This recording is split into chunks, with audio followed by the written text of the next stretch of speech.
Hello students, welcome to maths magnet YouTube channel. 8ನೇ ತರಗತಿಯ ಗಣಿತದ ಎಲ್ಲ ಪ್ರಶ್ನೆಗಳಿಗಾಗಿ ಈ ಚಾನಲ್ ಅನ್ನು ವೀಕ್ಷಿಸ್ತಾ ಇರಿ.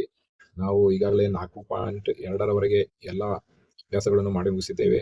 ಈಗ ಅಧ್ಯಾಯ 5ರ ವರ್ಗಗಳು ಮತ್ತು ವರ್ಗಮೂಲಗಳು ಈ ಅಧ್ಯಾಯವನ್ನು ಪ್ರಾರಂಭಿಸೋಣ. ಇದರಲ್ಲಿ ಅಭ್ಯಾಸ 5.1ರ ಪ್ರಶ್ನೆಗಳನ್ನ ನೋಡೋಣ. ಮೊದಲನೇ ಪ್ರಶ್ನೆ, ಈ ಕೆಳಗಿನ ಸಂಖ್ಯೆಗಳ ವರ್ಗಗಳ ಬಿಡಿ ಸ್ಥಾನದಲ್ಲಿರುವ ಅಂಕಿಗಳಾವು ಅಂತ ಕೇಳಿದರೆ ಇಲ್ಲಿ ಒಂದು 10 ಸಂಖ್ಯೆಗಳನ್ನು ಕೊಟ್ಟಿದ್ದಾರೆ. 81, 272, 799 ಹೀಗೆ.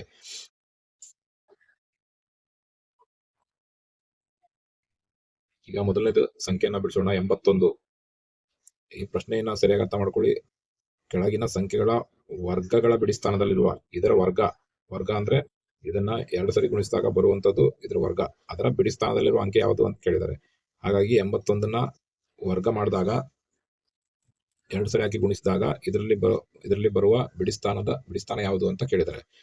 ಬಿಡಿಸ್ಥಾನ ಅಂದ್ರೆ ಇದು ಬಿಡಿಸ್ಥಾನ, ಒಂದೊಂದ್ಲೆ 1 ಇದೇ ಬಿಡಿಸ್ಥಾನ ಅಂತ ಬರೀಬಹುದು. ನೀವು ಲೆಕ್ಕ ಮಾಡಿ ನೋಡೋಣ. ನಿಮ್ಗೆ ಅರ್ಥ ಆಗಿಲ್ಲ ಅಂದ್ರೆ ಒಂದು ಲೆಕ್ಕ ತೋರಿಸ್ತೇನೆ ನಾನು ನಿಮಗೆ. 81 × 81 ಮಾಡಿದಾಗ 1 1 1, 1 8 8, 8 1 8, 8 8 64. ಈಗ 1ಕ್ಕೆ 1, 8 8, 16ಕ್ಕೆ 6, 1 4 1 5 6. ಈಗ ಇದು ವರ್ಗ, 81ರ ವರ್ಗ 6561. ಇದರ ಬಿಡಿಸ್ಥಾನದಲ್ಲಿ ಏನಿದೆ, ಒಂದಿದೆ. ಈ ಒಂದನ್ನೇ ಇಲ್ಲಿ ಬರೆಯಲಾಗಿದೆ. ಈ ರೀತಿ ಈ ಲೆಕ್ಕಗಳನ್ನು ಮಾಡಬೇಕಾಗಿದೆ. ಈಗ 2ನೇ ಸಂಖ್ಯೆಯನ್ನು ನೋಡೋಣ. 2ನೇ ಸಂಖ್ಯೆ 272 ಇದೆ. ಇದರ ವರ್ಗ ಅಂತ ಹೇಳಿದ್ರೆ 272 × 272 ಮಾಡಿದಾಗ ಅದು ಬರೋದೇ ವರ್ಗ. ಇಲ್ಲಿ 272 ಗುಣಿಸಲಾಗಿದೆ. 2 2 4, 2 2 14ಕ್ಕೆ 4, ಕೈಲಿ 1, 2 2 4 1 5, 7 2 14ಕ್ಕೆ 4, ಕೈಲಿ 1, 7 7 49, 1 50ಕ್ಕೆ 0, ಕೈಲಿ 5, 7 2 14 5 19, ಮತ್ತೆ 2 2 4, 2 7 14ಕ್ಕೆ 4, ಕೈಲಿ 1, 2 2 4 1 5. ಇದೆಲ್ಲ ಕೂಡಿಸಿದಾಗ 4ಕ್ಕೆ 4, 4 4 8, 5 4 9, 9 4 13ಕ್ಕೆ 3, ಕೈಲಿ 1, 5 1 6 1 7. ಈಗ ನಮಗೆ ವರ್ಗ ಬಂದಿದೆ, 272ರ ವರ್ಗ ಬಂದಿದೆ 73,984 ಬಂದಿದೆ. ಇದರಲ್ಲಿ ಬಿಡಿ ಸ್ಥಾನದಲ್ಲಿರುವುದು ಯಾವುದು, 4 ಬಂದಿದೆ. ಅದನ್ನ ಇಲ್ಲಿ ಬರೀಲಾಗಿದೆ.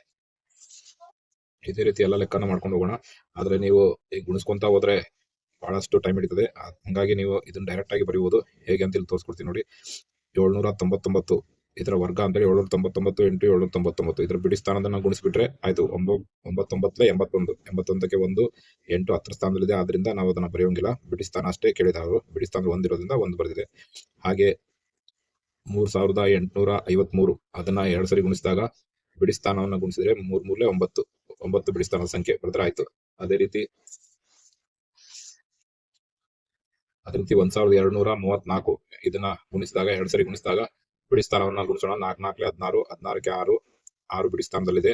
1 10 ಸ್ಥಾನದಲ್ಲಿ ಇರೋದ್ರಿಂದ ಅದು ಬರೆಯೋಂಗಿಲ್ಲ. ಅದೇ ರೀತಿ 26,387 ಇದನ್ನ 2 ಸರಿ ಗುಣಿಸಿದಾಗ ಬಿಡಿ ಸ್ಥಾನದನ್ನ ಗುಣಿಸಿದಾಗ 7 × 7 ಮಾಡಿದಾಗ 7 7 49ಗೆ 9, 9 ಬಿಡಿ ಸ್ಥಾನದಲ್ಲಿದೆ. ಅದೇ ರೀತಿ 52,698 ಇದನ್ನ 2 ಸರಿ ಗುಣಿಸಿದಾಗ ಇದರ ವರ್ಗ ಬರ್ತದೆ. ಆ ವರ್ಗದಲ್ಲಿ ಬಿಡಿ ಸ್ಥಾನದಲ್ಲಿ 8, ಇಲ್ಲಿ 8 ಇರೋದ್ರಿಂದ 8 8 64 ಮಾಡಿದಾಗ ಬಿಡಿ ಸ್ಥಾನದಲ್ಲಿ 4 ಇದೆ, ಅದನ್ನ ಬರೆಯೋದು. ಅದೇ ರೀತಿ 99,880 ಇದರ ವರ್ಗ ತೆಗೆದಾಗ 0 × 0 ಮಾಡಿದಾಗ 0 ಬರ್ತದೆ, ಇದೇ ಬಿಡಿ ಸ್ಥಾನ. ಅದೇ ರೀತಿ 12,796 ಇದನ್ನ ವರ್ಗ ಮಾಡಿದಾಗ 6 × 6 ಮಾಡಿದಾಗ 6 6 36, 36ಕ್ಕೆ 6 ಬಿಡಿ ಸ್ಥಾನದಲ್ಲಿದೆ. ಅದೇ ರೀತಿ 55,555 ಇದನ್ನ ವರ್ಗ ಮಾಡಿದಾಗ 5 5 25ಕ್ಕೆ 5 ಇದೇ 5 ಬಿಡಿ ಸ್ಥಾನದಲ್ಲಿದೆ ಅಂತ ಬರೆದ್ರೆ ಆಯ್ತು. ಈಗ 2ನೇ ಲೆಕ್ಕವನ್ನ ನೋಡೋಣ. ಈ ಕೆಳಗಿನ ಸಂಖ್ಯೆಗಳು ಸ್ಪಷ್ಟವಾಗಿ ಪೂರ್ಣ ವರ್ಗಗಳಲ್ಲ, ಕಾರಣ ಕೊಡಿ. ಈಗ ಇವರೇ ಕೊಟ್ಟಿದ್ದಾರೆ. ಇದೇನಂದ್ರೆ ಈ ಕೊಟ್ಟಿರುವ 8 ಸಂಖ್ಯೆಗಳು ಪೂರ್ಣ ವರ್ಗಗಳಲ್ಲ ಅಂತ ಕೊಟ್ಟಿದ್ದಾರೆ. ಅದಕ್ಕೆ ಕಾರಣ ಏನು ಅಂತ ನಾವು ಕೊಡ್ಬೇಕಾಗಿದೆ. ನೋಡಿ, ಅದಕ್ಕೆ ಒಂದು ನಿಯಮ ಇದೆ. ಆ ನಿಯಮ ಏನಂದ್ರೆ, ಯಾವುದೇ ಪೂರ್ಣ ವರ್ಗದ ಸಂಖ್ಯೆಯ ಬಿಡಿ ಸ್ಥಾನದಲ್ಲಿ 1 4 5 6 ಅಥವಾ 9 ಇದ್ದಾಗ ಅಲ್ಲದೆ ಕೊನೆಯಲ್ಲಿ ಸಮ ಸಂಖ್ಯೆಯ ಸೊನ್ನೆಗಳು ಇದ್ದಾಗ ಮಾತ್ರ ಅದು ಪೂರ್ಣ ವರ್ಗವಾಗುತ್ತದೆ ಅಂತ ಕೊಟ್ಟಿದ್ದಾರೆ. ಈ ನಿಯಮವನ್ನು ಯಾವಾಗೂ ಪಾಲಿಸಬೇಕಾಗ್ತದೆ. ಯಾವ ಸಂಖ್ಯೆಗಳು ಇರಬೇಕು, 1 4 5 6 ಮತ್ತೆ 9. ಇವು 5 ಸಂಖ್ಯೆಯಲ್ಲಿ ಯಾವ್ದಾದ್ರು ಒಂದು ಸಂಖ್ಯೆ ಬಿಡಿ ಸ್ಥಾನದಲ್ಲಿ ಇರಬೇಕು. ಬಿಡಿ ಸ್ಥಾನ ಅಂದ್ರೆ ಯಾವುದು? ಇದು ಬಿಡಿ 10, 100, 1000 ಇದು ಬಿಡಿ ಸ್ಥಾನ. ಆದ್ರಿಂದ ಈ ಬಿಡಿ ಸ್ಥಾನದಲ್ಲಿ 1 ಇರಬೇಕು, ಇಲ್ಲ 4 ಇರಬೇಕು, ಇಲ್ಲ 5 ಇರಬೇಕು, ಇಲ್ಲ 6 ಇರಬೇಕು, ಇಲ್ಲ 9 ಇರಬೇಕು, ಅಥವಾ ಸಮ ಸಂಖ್ಯೆಯ ಸೊನ್ನೆಗಳಿರಬೇಕು. ಅಂದ್ರಷ್ಟೇ ಇದು ಪೂರ್ಣವರ್ಗ ಆಗ್ತದೆ. ಇವು ಯಾವ ಸಂಖ್ಯೆ ಇಲ್ಲಿ ಇಲ್ಲೋದ್ರಿಂದ ಇದು ಪೂರ್ಣವರ್ಗ ಅಲ್ಲ.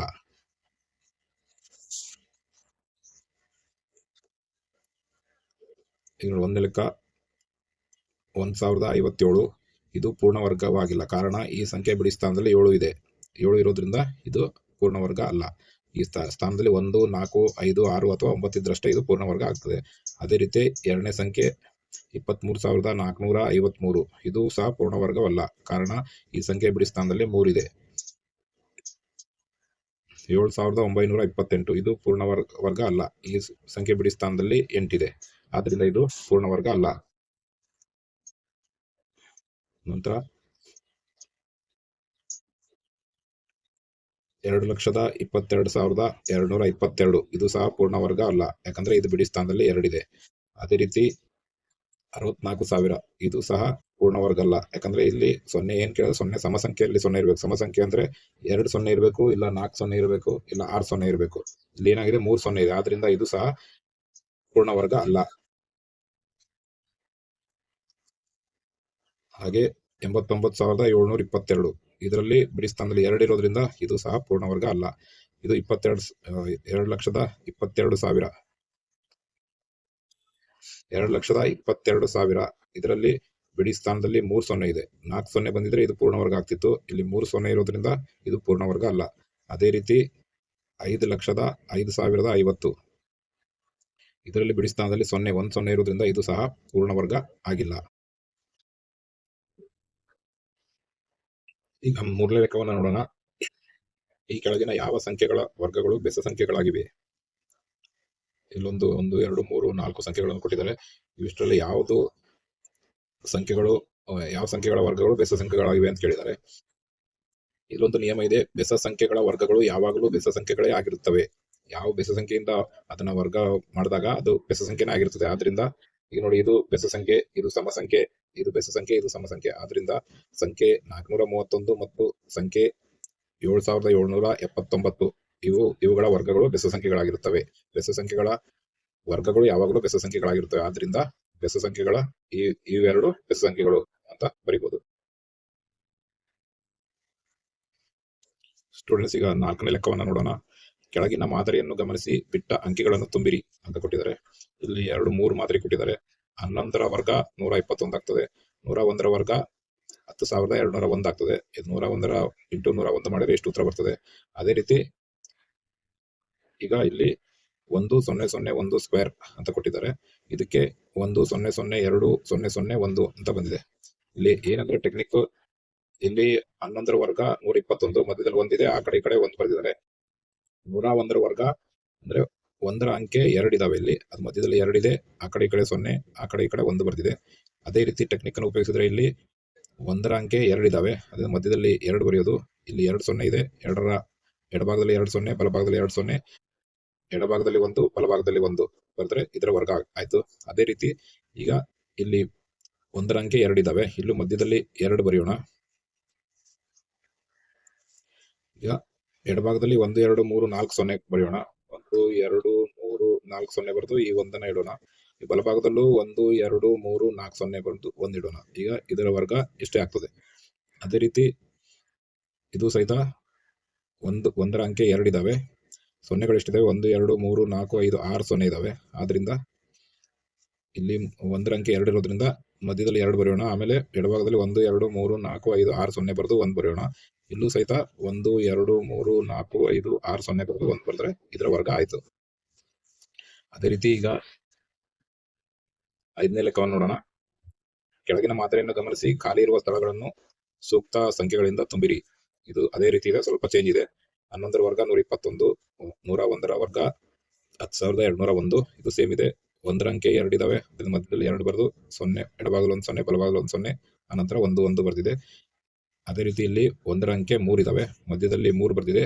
ನಂತರ ಎಡಭಾಗದಲ್ಲಿ ಇಳಿಕೆ ಕ್ರಮದಲ್ಲಿ 0 2 0 1, ಬಲಭಾಗದಲ್ಲೂ ಇಳಿಕೆ ಕ್ರಮದಲ್ಲಿ 0 2 0 1 ಬರ್ಕೊಂಡು ಹೋಗಿದೆ. ಇಲ್ಲಿ 1ರ ಅಂಕೆ 1 2 3 4 ಇದಾವೆ, ಆದ್ರಿಂದ ಮಧ್ಯದಲ್ಲಿ 4 ಅಂತ ಬರೆಯೋಣ. ಆಮೇಲೆ ಇಳಿಕೆ ಕ್ರಮದಲ್ಲಿ 0 3 0 2 01 ಅಂತ ಬರೋಣ. ಈ ಕಡೆನೂ ಬಲಭಾಗದಲ್ಲಿ ಇಳಿಕೆ ಕ್ರಮದಲ್ಲಿ 03, 02, 01 ಅಂತ ಬಂದ್ರೆ ಇದರ ಉತ್ತರ ಆಯ್ತು. ಇದರ ವರ್ಗ ಎಷ್ಟು? ಈಗ ಇದರಲ್ಲೂ ಅದೇ ತರ ನೋಡ್ಲಿಕ್ಕೆ ಹೋದ್ರೆ ಈ ಮಧ್ಯಭಾಗದಲ್ಲಿ ಯಾವುದಿದೆ? 5 ಇದೆ. 5 1, 2, 3, 4, 5, 6, 7, 8. 5ರ ಬಲಭಾಗದಲ್ಲೂ 1, 2, 3, 4, 5, 6, 7, 8 ಸಂಖ್ಯೆಗಳಿವೆ. ಅಂದ್ರೆ 5 ಮಧ್ಯದ ಸಂಖ್ಯೆ ಆಯ್ತು. 5 ಇದೆ ಅಂತ ಹೇಳಿದ್ರೆ 5 ಇದಾವೆ ಅಂತ ಹೇಳ್ಬಿಟ್ಟು, 1ರ ಅಂಕೆ 5 ಇದಾವೆ ಅಂತ ಹೇಳ್ಬಿಟ್ಟು. ಹಾಗಾಗಿ ಇದೇ ರೀತಿ ಬರೆಯೋದಾದ್ರೆ 1 ಸ್ಕ್ವೇರ್ ಇಲ್ಲಿ 1 ಸರಿ ಬರ್ದಿದೆ, 0 1 2 ಸರಿ ಬಂದಿದೆ, 0 1 3 ಸರಿ ಬಂದಿದೆ, 0 1 4 ಸರಿ ಬಂದಿದೆ, 0 1 5 ಸರಿ ಬಂದಿದೆ. 1 2 3 4 5 ಇಲ್ಲಿ ಮಧ್ಯದಲ್ಲಿ 5 ಇದೆ. ಇಳಿಕೆ ಕ್ರಮದಲ್ಲಿ ಎಡಭಾಗದಲ್ಲಿ 04 03 02 01, ಬಲಭಾಗದ ಇಳಿಕೆ ಕ್ರಮದಲ್ಲಿ 04 03 02 01.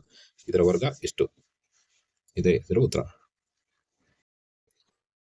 ಸ್ಟೂಡೆಂಟ್ಸ್, ಇದು ಮ್ಯಾಥ್ಸ್ ಮ್ಯಾಗ್ನೆಟ್ ಯೂಟ್ಯೂಬ್ ಚಾನಲ್. ಸುಲಭವಾಗಿ ಗಣಿತ ಕಲಿಯಲು ನಮ್ಮ ಚಾನಲ್ಗೆ ಸಬ್ಸ್ಕ್ರೈಬ್ ಆಗಿ ಮತ್ತು ನಿಮ್ಮ ಸ್ನೇಹಿತರಿಗೂ ತಿಳಿಸಲು ಶೇರ್ ಮಾಡಿ. ವಿಡಿಯೋ ಇಷ್ಟವಾದಲ್ಲಿ ಲೈಕ್ ಮಾಡಿ. ಮುಂದಿನ ಗಣಿತದ ಅಭ್ಯಾಸಗಳಿಗಾಗಿ ಮ್ಯಾಥ್ಸ್ ಮ್ಯಾಗ್ನೆಟ್ ಯೂಟ್ಯೂಬ್ ಚಾನಲ್ ಅನ್ನು ಸದಾ ವೀಕ್ಷಿಸುತ್ತೀರಿ. ಯಾವುದು ಅರ್ಥವಾಗದಿದ್ದಲ್ಲಿ ಅದನ್ನು ಕಮೆಂಟ್ ಮಾಡಿ ತಿಳಿಸಿ. ಅದನ್ನು ನಾನು ಸುಲಭವಾಗಿ ತಿಳಿಸಲು ಪ್ರಯತ್ನಿಸುತ್ತೇನೆ. ಧನ್ಯವಾದಗಳು.